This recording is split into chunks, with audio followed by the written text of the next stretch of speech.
ফালতু কথা বলছেন। সিপিএম কোনোদিন মারেনি আপনাকে? কে মেরেছে আমাকে? মারেনি? আপনি তো বলতেন সিপিএম হাতে কথা খেয়েছেন, মিথ্যা বলতেন। সিপিএম কোন আমার গায়ে হাত দেয়? মিথ্যে বলতেন তাহলে এর আগে? তা বলি না, বললাম সিপিএম তাড়িয়েছি। আপনাকে যে সিপিএম আমার গাড়িতে গুলি করেছে, কে করেছে সেটা জানি।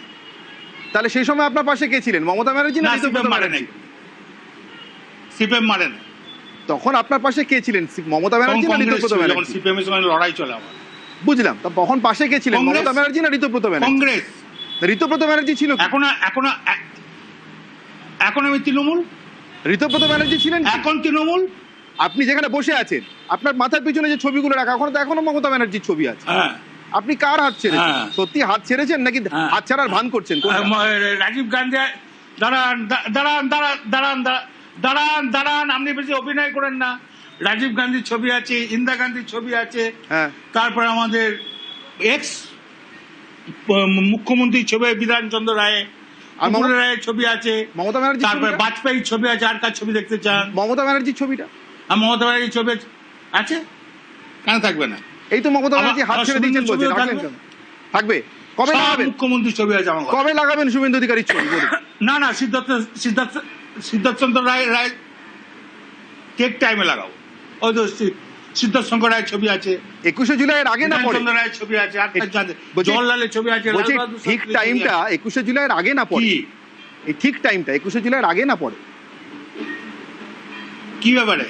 এই যে শুভেন্দু অধিকারীর ছবি লাগাবেন 21শে জুলাইয়ের আগে না পরে? বললেন না আগে ঠিক টাইমে লাগাবো। কি ফিক্সড? প্রত্যেকটি মুখ্যমন্ত্রীর ছবি আমার বাড়িতে আছে, প্রত্যেকটা প্রধানমন্ত্রীর ছবি আমার বাড়িতে আছে। এটা তো আপনাকে আমাকে জেনে শিখতে হবে না। বলছি জ্যোতি বসু আর বুদ্ধদেব ভট্টাচার্যের দুটো ছবি দেখিয়ে দেবেন। আমার লাভ কি? অনুব্রত বাবু, আরে অনুব্রত বাবু, আপনি বলছেন সব মুখ্যমন্ত্রীর ছবি আছে, আমি বলছি জ্যোতি বসু আর বুদ্ধদেব ভট্টাচার্যের ছবি নেই, লাগানো নেই জ্যোতি বসু বুদ্ধদেব ভট্টাচার্যের ছবি। আমি তো বললাম যে আপনার সঙ্গে আমি তর্ক করতে রাজি নয়। আমি তর্ক করছি না, জানতে চাইছি। দল করি, বামপন্থী করি না। ও আচ্ছা, তার মানে ডানপন্থী সব দলের ছবি লাগানো। আমি বামপন্থী করি না, আমি ডানপন্থী করি। বেশ বেশ বেশ, বুঝতে পারছি। তার মানে ডানপন্থী সব মুখ্যমন্ত্রীর ছবি লাগানো। বামপন্থী করি না দাদা। আমি আপনাকে জিজ্ঞাসা করলাম আপনি দল বদলালেন কেন? আমি তো এখনো টিএমসি। কোন TMC? Kalighat TMC? Kalighat TMC, Mamata TMC না ঋতুব্রত টিএমসি? কোন টিএমসি? টিএমসি একটাই। কোনটা?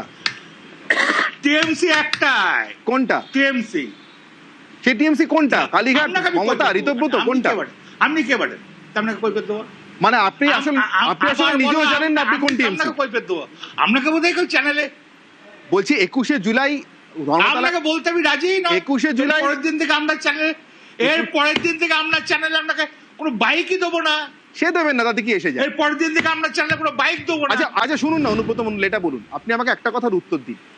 এই যে অনুব্রত মণ্ডলকে বলা হতো বীরভূমের বাঘ, ফিরহাদ হাকিম গিয়ে সার্টিফিকেট দিয়ে এসেছিলেন, মমতা গিয়ে সার্টিফিকেট দিয়ে এসেছিলেন, তো সেখানে মমতা, সেখানে ফিরহাদ হাকিমের তৃণমূল কংগ্রেস, তার সঙ্গে অনুব্রত মণ্ডল, বীরভূমের বাঘ, তার হঠাৎ কি হলো? বাঘ হঠাৎ নিজের দল ছেড়ে অন্য দলে চলে যাচ্ছে।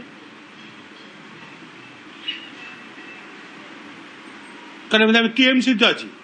কোন টিএমসি ওটা তো জিজ্ঞাসা করছি? কোন টিএমসি ওটা তো জিজ্ঞাসা করছি? আমি তো টিএমসি দিয়ে আছি, অন্য দলে যাবো ওখানে? কোন টিএমসি ওটা জিজ্ঞাসা করছি? কোন টিএমসি তো একটাই হয়।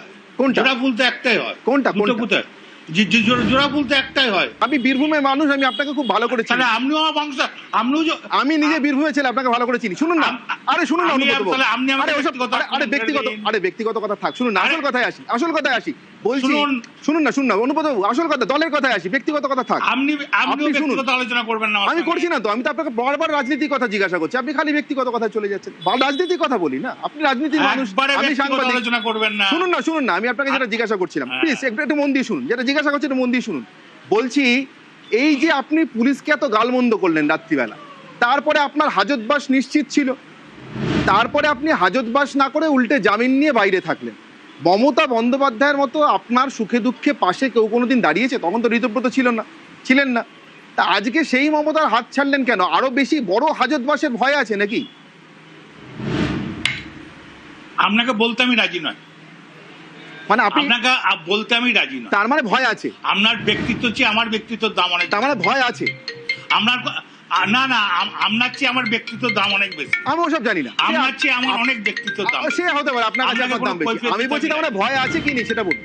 আপনাকে কোনো কৈফিয়ত দিতে আমি রাজি নয়, একবারই না। তার মানে অনুব্রত মণ্ডলের ভয় আছে। তো আমরা কোনো ব্যক্তিত্ব আমি রাজি নয়। সে ঠিক আছে, আপনি ছেড়ে দিন। আমার ব্যক্তিত্ব আমি বুঝে নেবো। আপনি বলুন আপনার ভয় করে কি? বললেন না বললেন আমার ভয় করে। আপনার কি আরেকবার তিহার যাওয়ার ভয় করে? আপনাকে বললাম কোনো কথা বলতে রাজি নেই। আমরা 2 পয়সার লোক। আপনার কি রাত্রিবেলা মনে হয় দুঃস্বপ্ন দেখেন ঘুমের মধ্যে আবার তিহার নিয়ে যাচ্ছে? ওটা আপনি দেখেন বোধহয়। আচ্ছা আপনার ওই শক্তি করে আপনি দেখেন বোধহয়। শক্তি করে ল্যাংচা খাওয়ার কথা মনে পড়ে? আমি তো তিহার ঘুরে এসেছি। বলছি শক্তি করে ল্যাংচা খাওয়ার কথা মনে পড়ে? সেই পুলিশ আপনাকে ঘিরে থাকতো, সেই পুলিশ আপনাকে ঘিরে থাকতো, আজকে আপনার বাড়িতে একটা পুলিশ তিহার ঘুরে এসেছি। মনে পড়ছে? শক্তি করে ল্যাংচা খাওয়া, আপনাকে সিবিআই নিয়ে যাচ্ছে আর পুলিশ আপনাকে ঘিরে বসে গল্প করছে। আজকে আপনার বাড়িতে একজন পুলিশ নেই, কেন হলো এরকম? করতেই পারে না, কেন হলো এরকম? কেন হলো এরকম? দিন এলো কেন? ঠিক আছে ছাড়ুন না। আরে সবই তো ছেড়ে দিচ্ছি, আপনি কোনো প্রশ্নের উত্তর দিচ্ছেন। আপনি ওই চ্যানেলের হিতাকাঙ্ক্ষী হন না। আপনি কোনো প্রশ্নের উত্তর দিচ্ছেন না। ওই চ্যানেলটা, যে চ্যানেলে রোজগার করে খাচ্ছেন, সেই চ্যানেলটার হিতাকাঙ্ক্ষী। সেই চ্যানেলের হিতাকাঙ্ক্ষী আমি আছি, ছেড়ে দিন। ওটা আমার 2 পয়সা রোজগার করছেন তার হিতাকাঙ্ক্ষী। ওটা আমার পেশার জায়গা। আর আমি 2 পয়সা রোজগার করে ইডি নিয়ে যাই, আমাকে ইডি নেয়নি, আপনাকে নিয়ে গেছে। বলছি শুনুন না অনুব্রত বাবু, আপনাকে যেটা জিজ্ঞাসা করছিলাম, সাইগর হোসেনের এত টাকা কোত্থেকে হলো? আপনার টাকা? আপনার সঙ্গে কোনো কথা বলতে রাজি নয়। বলছি আমরা কোনো উত্তর দিতে রাজি নয়। সাইগরের এত টাকা কি করে হলো? আমরা কোনো উত্তর দিতে আমি রাজি নয়। কেন, কারণটা কি? বললাম তো আমরা বীরভূমের বাঘ এক কথায় পুলিশকে ট্রান্সফার করে দিতে পারেন। আপনাকে শুধু আমি রাজনৈতিক প্রশ্ন করছি, আপনাকে আমি লাগাতার শুধু রাজনৈতিক প্রশ্ন করছি। বলছি সাইগলের সম্পত্তি কি আপনার সম্পত্তি? একটা পুলিশের লোকের এত টাকা কোত্থেকে হলো? সাইগল কি করতো? অনুব্রত মণ্ডল কোনো কথার উত্তর দিতে রাজি নন। সোনিয়া, বুঝতে পারছো অনুব্রত দল বদলেছেন, তিনি নিজের মুখে যদিও বলছেন তিনি আসলে বদলাননি, তিনি একই তৃণমূলে আছেন, কিন্তু কোন তৃণমূলে আছেন?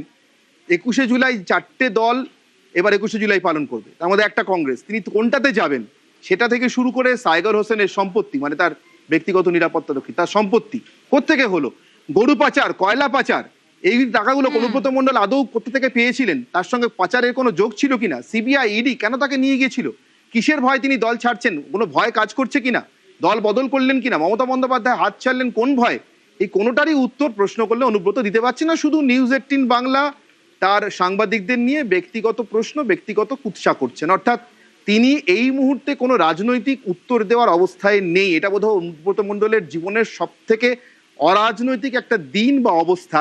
রাজনৈতিক অনুব্রত মণ্ডলের যে মৃত্যু ঘটেছে এটা আজকের এই কথা থেকে স্পষ্ট, না হলে অনুব্রত মণ্ডলের মুখে খই ফুটতো।